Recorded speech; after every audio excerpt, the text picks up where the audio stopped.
Yes bank ने अपने Q1 के फाइनेंशियल रिजल्ट को पब्लिश कर दिया है, तो चलिए हम लोग इस रिजल्ट को देखते हैं। ये इस बैंक का स्टैंड अलोन फाइनेंशियल रिजल्ट है और यहाँ सारे फिगर लैक्स में बताए गए हैं। मैं आपको फिगर्स को करोड़ में कन्वर्ट कर बताऊंगा accept earning per share. Q1 में इंटरेस्ट अर्न 6,443 करोड़ है, जो प्रीवियस क्वार्टर में ये 6,216 करोड़ था और प्रीवियस ईयर के Q1 में ये 5,135 करोड़ था।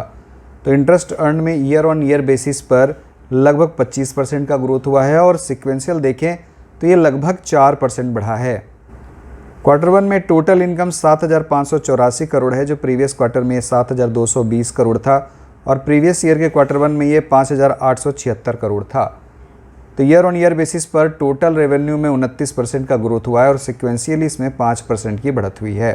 Q1 में ऑपरेटिंग प्रॉफिट 818 करोड़ है, जो प्रीवियस क्वार्टर में 889 करोड़ था और प्रीवियस ईयर Q1 में ये 590 करोड़ था। तो operating profit year on year basis पर लगभग 39% बढ़ा है, लेकिन अगर सिक्वेंशियल देखें तो इसमें लगभग 8% की गिरावट है। Q1 में प्रोविजंस 360 करोड़ है, जो प्रीवियस क्वार्टर में 618 करोड़ था और प्रीवियस ईयर Q1 में ये 175 करोड़ था। तो प्रोविजंस में ईयर ऑन ईयर बेसिस पर 106% की बढ़त है, लेकिन सिक्वेंशियल इसमें 42% की गिरावट भी है। तो सिक्वेंशियली प्रोविज़न में तो काफ़ी गिरावट ही हुई है, तो ये अच्छी बात है। Q1 में नेट प्रॉफिट 343 करोड़ है, जो प्रीवियस क्वार्टर में 202 करोड़ था और प्रीवियस ईयर के Q1 में ये 311 करोड़ था। तो नेट प्रॉफिट में ईयर ऑन ईयर बेसिस पर लगभग 10% का ग्रोथ है, लेकिन सिक्वेंशियली तो ये 69% बढ़ा है। Q1 में अर्निंग पर शेयर 12 पैसे है, जो प्रीवियस क्वार्टर में 7 पैसे था और प्रीवियस ईयर Q1 में भी ये 12 पैसे ही था। अब चलिए हम लोग इस बैंक के NPA रेशियोज़ को देखते हैं। Q1 में ग्रॉस NPA 2% है, जो प्रीवियस क्वार्टर में ये 2.2% था और प्रीवियस ईयर के Q1 में ये 13.4% था।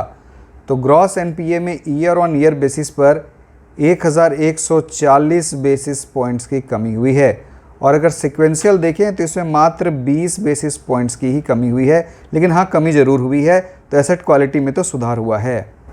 Q1 में नेट NPA 1% है, जो प्रीवियस क्वार्टर में ये 0.8% था और प्रीवियस ईयर के Q1 में ये 4.2% था।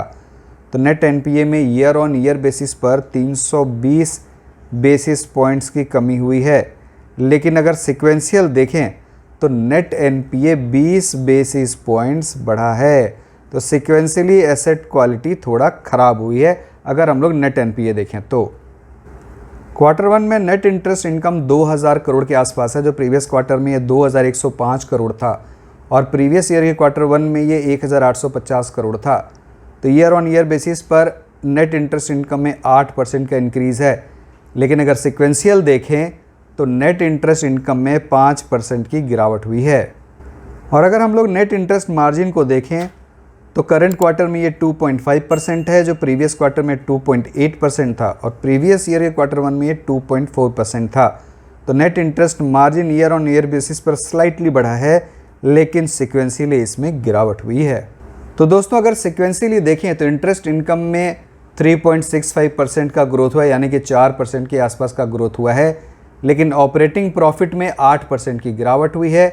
नेट प्रॉफिट 69% बढ़ा है, लेकिन नेट NPA में बढ़त हुई है, तो एसेट क्वालिटी कम हुई है और नेट इंटरेस्ट इनकम में सिक्वेंशियली 5% की गिरावट हुई है और नेट इंटरेस्ट मार्जिन भी सिक्वेंशियली गिरकर ही आया है। तो मुझे इस बैंक का रिजल्ट थोड़ा मिला जुला सा ही लग रहा है और अब हमें मंडे को ही पता चलेगा कि ऐसे रिजल्ट पर मार्केट कैसे रिएक्ट करता है। तो दोस्तों इस वीडियो में इतना ही। बहुत बहुत धन्यवाद।